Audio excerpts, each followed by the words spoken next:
What's going on, guys? Welcome back to a brand new video. Finally, it's been like what, 2 and a bit years since my last video? A long ass time.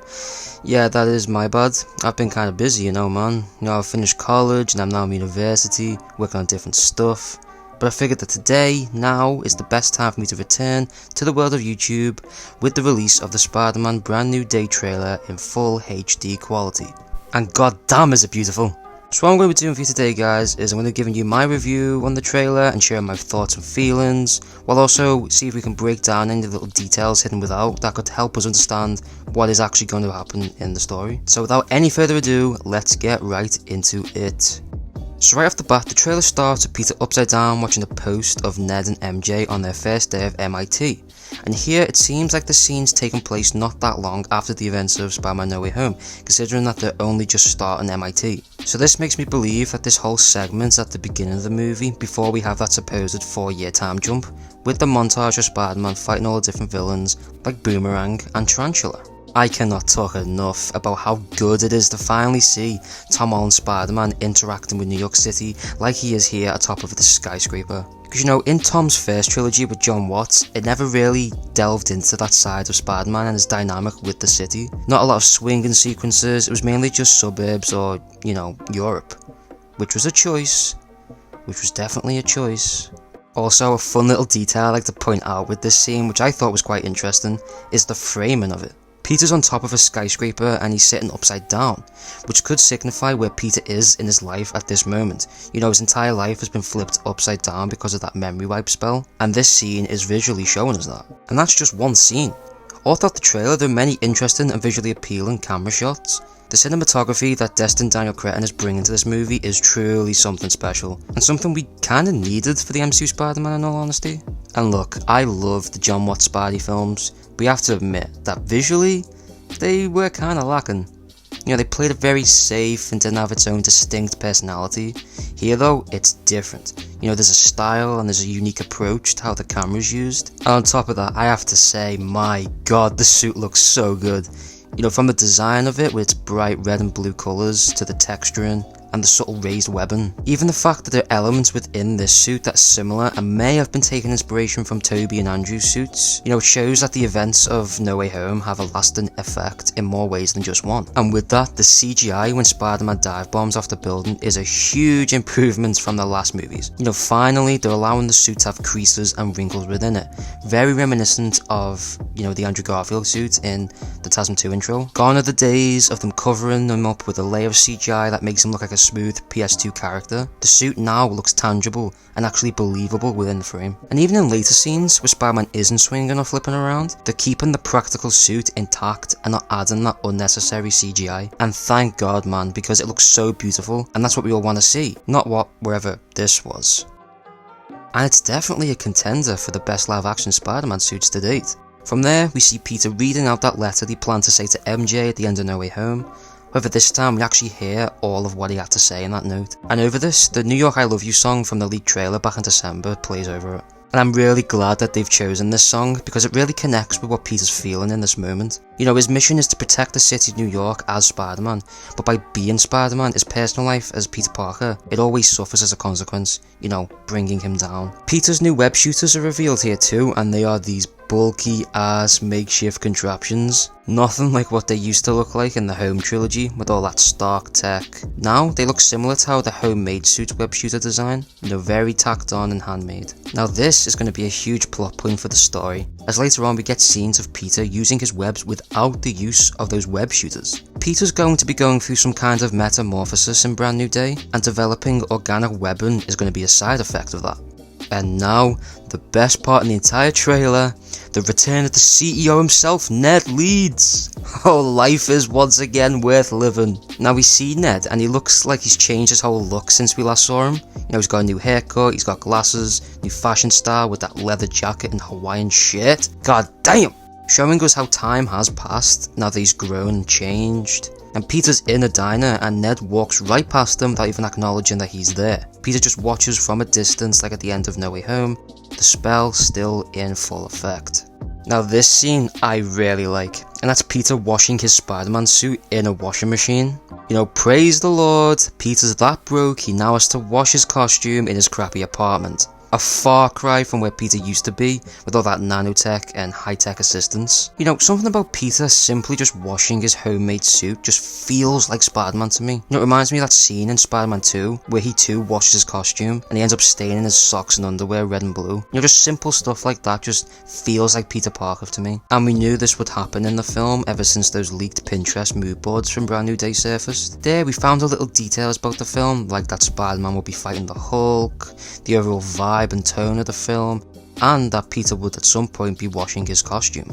Now, Ned and MJ are watching a news report on Spider-Man, and MJ seems to have a look on her face, like she's drawn into Spider-Man, yet she doesn't know why, which does make a lot of sense actually. Spider-Man's been a huge part of MJ and Ned's life, even with Peter Parker being erased. Spider-Man was still around during the attacks in London and at the Statue of Liberty. He still saved them both many times. The only difference now is that they don't know who's behind that mask or how they had that connection with Spider-Man in the first place. And in said news report, we see Spider-Man being gifted the key to the city by I think is the new mayor of New York, and it's not Wilson Fisk. You know, first of all, Spider-Man getting the key to the city instantly reminded me of Spider-Man 3, you know, where Tobey Maguire received it before fighting Sandman. But also, it looks like it's Fisk's advisor from Daredevil Born Again, Sheila Rivera, is the new mayor. Could this be a potential spoiler for Born Again Season 2? Because we know Brand New Day is taking place after Season 2 of Born Again. So is Fisk no longer the mayor now? Does that happen at the end of the season? If so, that's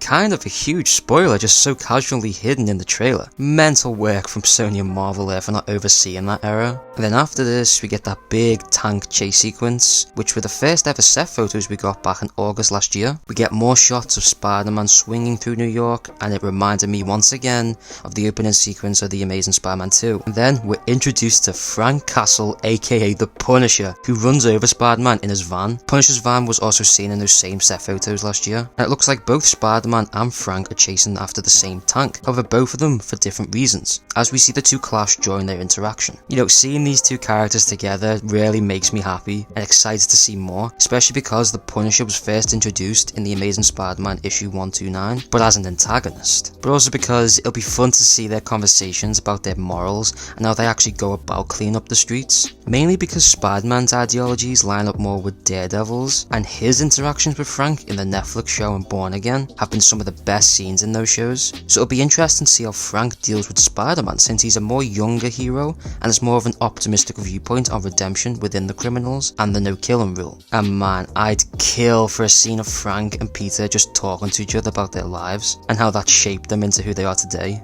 MJ's got herself a new boyfriend, it seems. Curse of Paul never seems to leave us, Spider-Man fans. It seems she's having a housewarming party in a new apartment that she's sharing with Ned, and Peter decides to pay a visit, only to see his ex-girlfriend moving on with someone new, and he just watches from afar, heartbroken and jealous. Huge Spider-Man 2 vibes right there.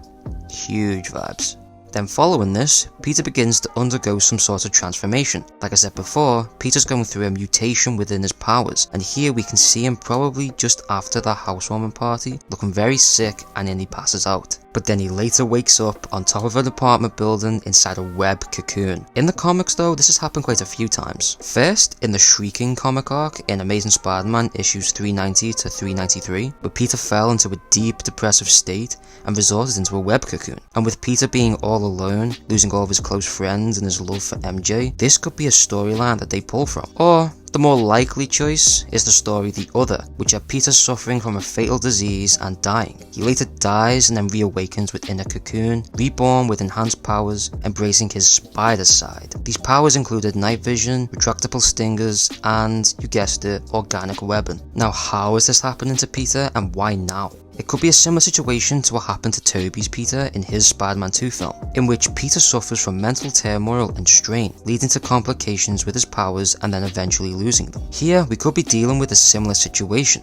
However, instead of him losing his powers due to the emotional distress, they're beginning to mutate and become 10 times stronger and more dominant, taking over. This links to the theme of Peter wanting to abandon his personal side and focus fully on being Spider-Man. Now we get that physical embodiment of this idea, with Peter potentially transforming into a man spider, losing his human side. Then from there, Peter desperately meets with Bruce Banner at Empire State University. Bruce seems to be a professor here, and may even be Peter's teacher, which is how Peter knew where to find him. Bruce is going to be helping Peter learn more about his mutation as we see him being scanned for gamma radiation. And we see that Bruce says something that if his DNA is mutating, it could be enormously dangerous. Another hint to Peter potentially becoming Man-Spider, or it could even hint towards Bruce's inevitable transformation into the Savage Hulk, which we do know will be happening in this film. Like in the scene where Peter is supposedly slingshotting himself across the city,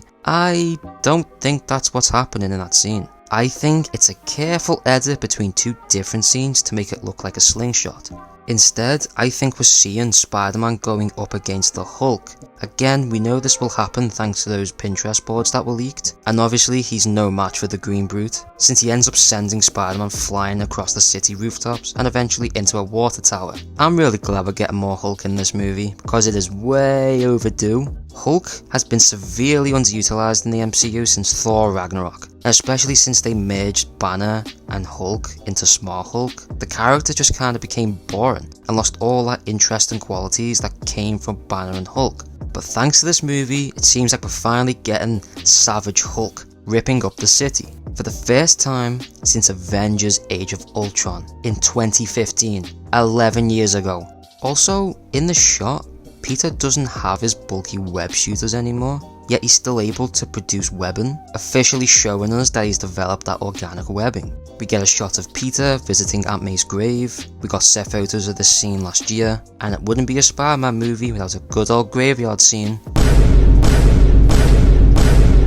And then after this, we hear someone narrating, talking about spiders and their 3 life cycles. Now this is obviously referring to Peter's metamorphosis in the film, but it's interesting to think about who is actually talking here. Initially, I thought it was Tombstone, who's going to be played by Marvin Jones III. We even got a supposed leaked photo of him as Tombstone, grabbing Spider-Man by the throat and holding him up in the air, recreating another comic panel. However, according to some sources, the voice actually doesn't belong to Marvin Jones, but instead the voice of Keith David. Now as we all know, David is very familiar with the world of Spider-Man, as he portrayed Tombstone in the Spectacular Spider-Man animated show from back in the day, which is very interesting, considering that Tombstone is in this film, but is being portrayed by a different actor altogether. So who is Keith David playing? Judging by the dialogue, his character is someone who has a vast knowledge on spiders, so some fans are theorising that he could be playing Spencer Smythe, the inventor of the original Spider Slayers in the comics. However, for all we know, Keith David could just be playing some random original character for the film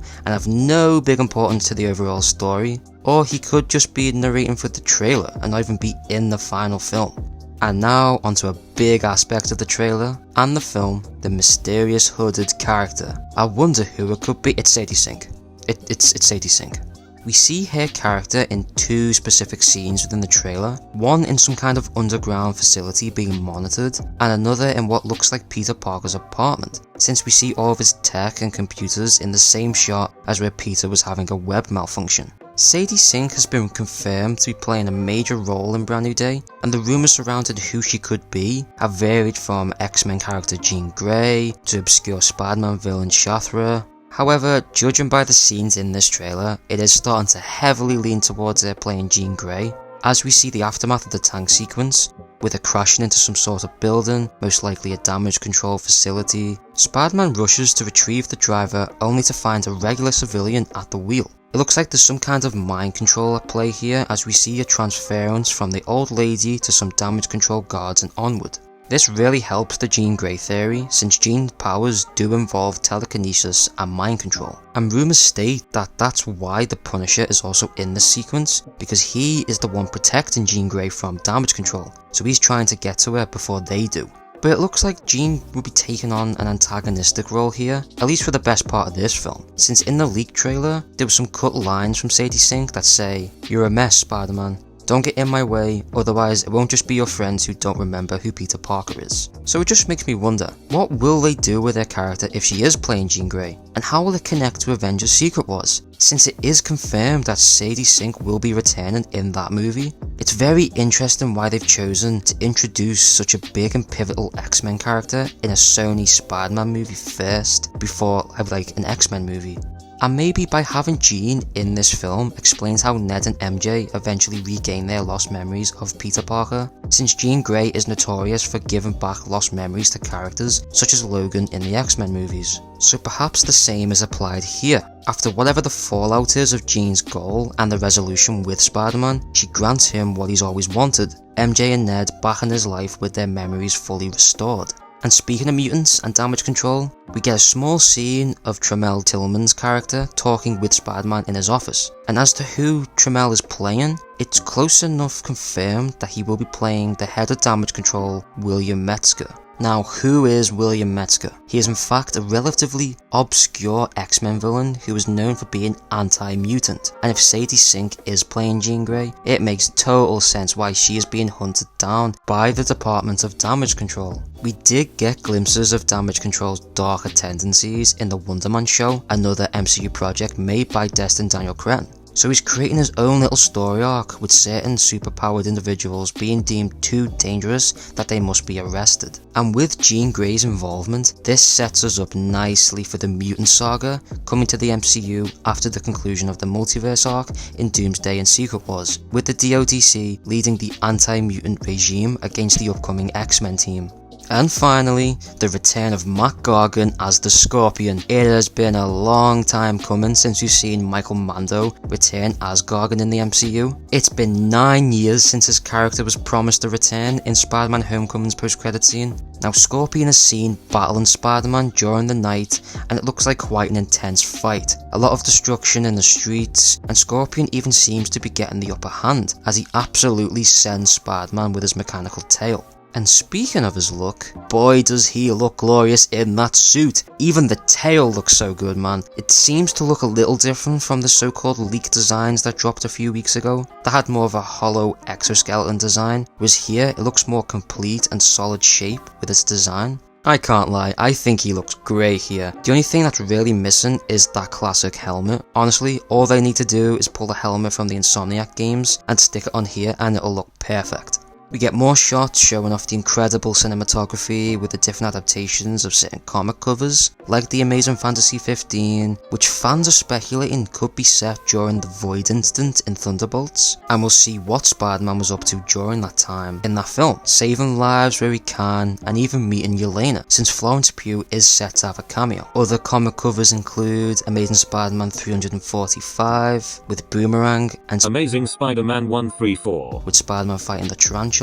And all of these are set to be a part of some sort of montage at the beginning of the movie to show what Peter has been up to since the end of No Way Home, since there is that 4-year time jump. Now, I don't know what the context of the scene is, but we see Spider-Man unmasked in some sort of prison, battling the Hand, it looks like. Absolutely no idea what they're doing here, especially since they're primarily Daredevil villains, so why are they here in a Spider-Man movie? Is he gonna show up here too? Apparently Matt Murdock is going to be arrested at the end of Born Again Season 2, so could he be in this prison? Also, why is Peter maskless? So many questions, and they don't even stop there.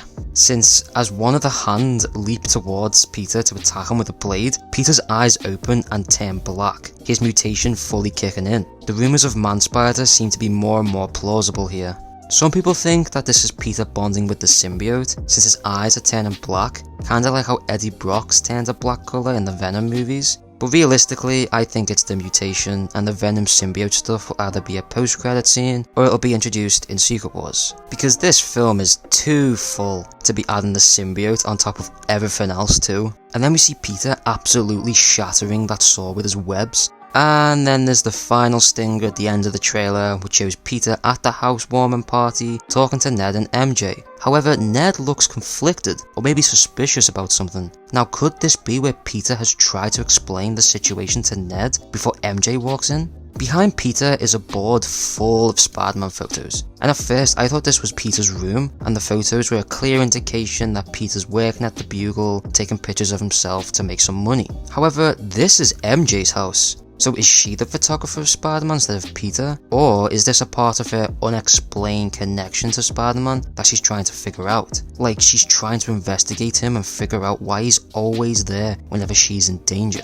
This could explain another scene that has both Spider-Man and MJ interacting face to face. Perhaps she's wanting to interview him or wanting to know the truth, but Peter is hesitant to tell her his secret, which is why his mask remains on during the scene. Anyways, it seems like Peter and MJ are going to be neighbours in the same apartment complex. Peter's brought her flowers as a home-warming gift. She makes a friendly neighbour joke to Peter, because you know, friendly neighbourhood Spider-Man, you get it. Adding a little bit of comedy to the trailer, because you know, everything else is kind of doom and gloom, so a nice little bit of comedy here is always appreciated. And that is it for the first official trailer of Spider-Man Brand New Day, and what a trailer it was. It honestly could be one of the best first trailers for a superhero movie to date. Infinity War's up there, but I think this one's probably a close second. They didn't even hold back in revealing stuff that's in the film. Sure, there are a ton of questions that we yet to find out, like Sadie Sink's character, but the reveal of Peter's metamorphosis, and the villains, Ned and MJ, Punisher, Bruce Banner, they are all huge reveals for us to speculate and continue to theorize about up until July 31st. And man, is it good to finally be back in the Spider-Man era again. It's been too damn long, man. The hype era for No Way Home was easily one of the best times to be a Spider-Man fan, so I can't wait to see what the Brand New Day era has to offer. I'm just glad we get to see our boy Peter Parker going through it. He cannot catch a break and I love it. I love it. But what do you think? What are your thoughts on the Spider-Man Brand New Day trailer? Let me know all your thoughts down below. I'm finally back making videos, and hopefully I won't disappear again, although I can't really promise anything. I have a lot of ideas for potential videos coming up, so stay tuned for all of that. Be sure to like this video if you enjoyed, and subscribe if you're new to stay up to date. Thank you guys for watching. I've been Simzel, and I'll see you in the next video. Take care, and I'll see you in a bit.